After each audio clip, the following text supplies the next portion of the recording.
Hello, xin chào toàn thể quý vị và các bạn nha. Thì hôm nay là Mơ với mình đi đám cưới một nơi rất là xa, gọi là rất là vùng cao mọi người ạ. Thì những cái cảnh ở vùng cao rất là đẹp, còn có những cái nhà rất là rách vá. Thì hôm nay có cháu Mơ thì Mơ mình sẽ đi review một chút cái bản làm này cho mọi người xem. Thì Mơ lên một chút cho khán giả đi.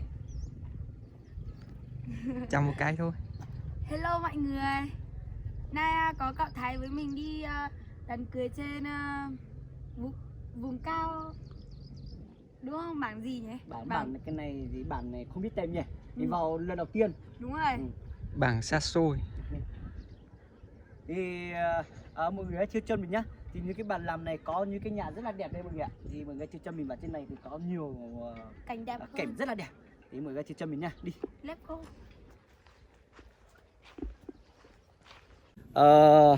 Hôm nay là chú cháu mình sẽ đi review hết cái bàn làm này cho mọi người xem. Hiện tại là mình đang quay góc quay gần nhé mọi người nhé.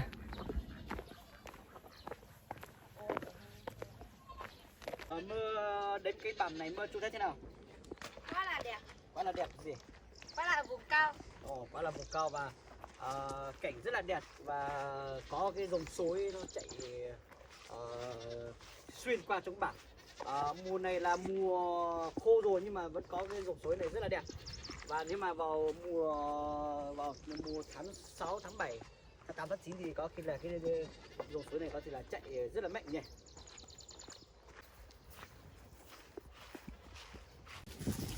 Ôi mọi người thấy đẹp chưa? Kèm đẹp nha. Thêm cái sim nha.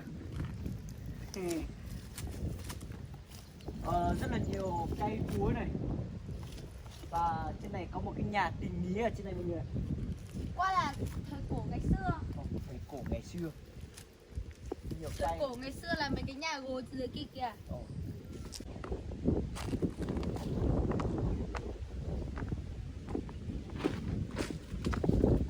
Đá rất là đẹp mọi người ơi, giống như là Hà Giang mọi người ạ. Tức là mình đến đây thì mình sẽ phải chụp vài kiểu ảnh đã.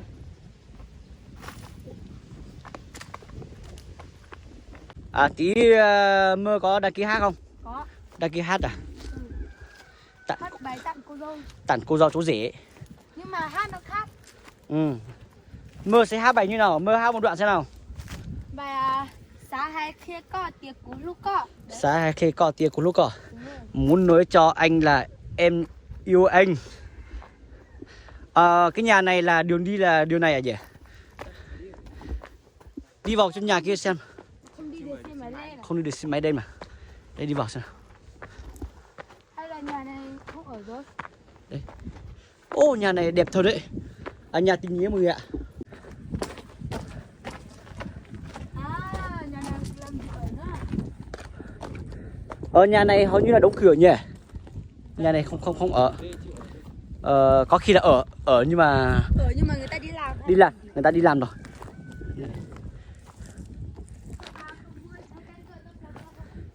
Mọi người thấy chưa? Mọi người thấy chưa? Cảnh này đẹp chưa?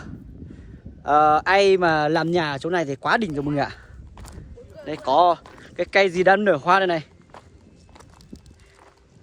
Đây đang nở hoa rất là đẹp.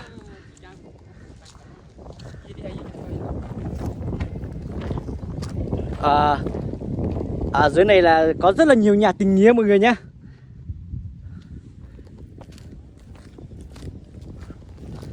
Rất may là cũng được nhà nước ủng hộ một cái đường dây điện đi qua bản thì đã có điện lưới.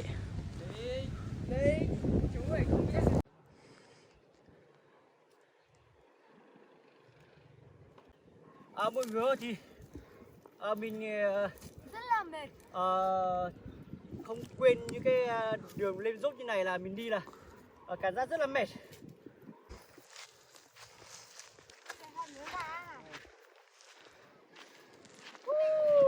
Đỉnh nữa nha mọi người. Hiện tại là mình đã lên đến cái điểm cao nhất của bàn này, nhưng mà trên này vẫn còn một quả đồi, nhưng mà trên này không biết là mình có đổ suýt lên trên đấy không? Được.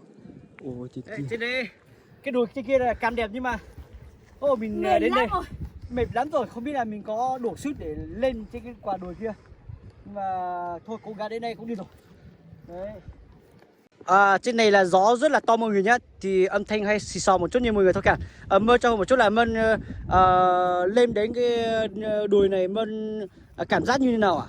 Cảm giác nó mát này, nó chả biết mô tả cái cảm giác của mình nữa, nhưng mà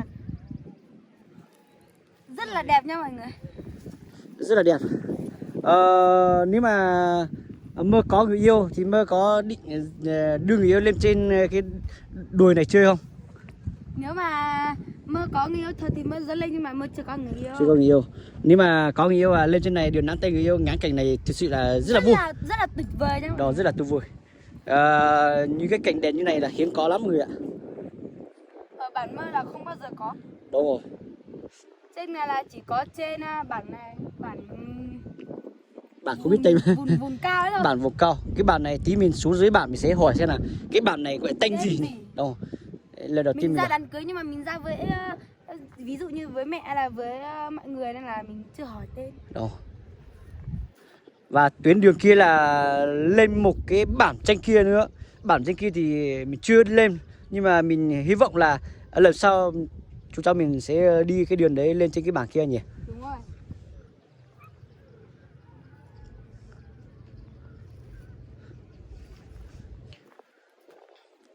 Toàn cảnh ở vùng cao. Và dưới kia là đang có những cái cây gì đang nở cái hoa chám rất là đẹp nhỉ. Và đám bên này vẫn có một cái bản làn như bản này liền nhau, nhưng mà bản trước kia thì trông thấy là rất là đẹp. Nhà thì kia là nhà nó sang trọng tí. rồi, nhà nó sang trọng hơn cái Cái làn bên dưới này. Nhưng mà cái làn bên dưới này thực sự mới là gọi là một cái làn đẹp. Mơ có định lên quả đồi trên kia nữa không? Ôi mệt lắm. Hay là mệt rồi? Mệt lắm rồi. Mơ mới lên tầng dưới đấy, lên trên này mà kiểu như gần mệt không thở nổi rồi nhỉ. Đúng rồi. Thì chắc là mình chơi một lúc chụp ảnh xong là mình sẽ xuống dưới kia. Dưới kia họ đang tổ chức văn nghệ thì sẽ vào trong kia đăng ký bài hát. Đăng ký bài hát. Mơ hát bài gì nhỉ? Hát bài Xá hai thia có tiếng của lúc có. Xá hai thia có tiếng của lúc có. Bài là muốn nói cho anh là em yêu anh. Dưới kia vẫn có nhà đám cưới nha mọi người, nhưng mà dưới kia nó sang tí hơn bên này. Chỗ này hôm nay là có 2 đám cưới nhỉ? Đúng rồi. Nhưng mà họ mời Mơ, nhưng mà Mơ không đi nhà kia à? Vì nhà kia là người yêu cũ của Mơ. Ra người yêu cũ đi là bị đá đấy nha. Đúng rồi. Đi tí vợ nó bảo là mày thích chồng ta sao mày ra? Đấy đúng rồi. Mày có tiếc à? Thế nên mình nhột mình không đi. Sợ chạy mất cả dép nhỉ? Đúng rồi. Với cả người yêu cũ mời anh ngu đâu mà đi. Đúng rồi. Đi xong nó có ra mình đâu. Đúng rồi. Mất cả 50.000 là được 2 cốt trà sữa. Đúng rồi. Người ta đang hạnh phúc thì tốt nhất là thôi mình không phải đi. Quý vị và các bạn ơi, thì mình đã quay rất nhiều video rồi, thì chắc là mình sẽ kết thúc đoạn video tại đây. Thì rất cảm ơn quý vị và các bạn đã theo dõi video của tôi từ đầu đến cuối đây nha mọi người nha. Nói bye bye mọi đi. người. Thôi bye bye.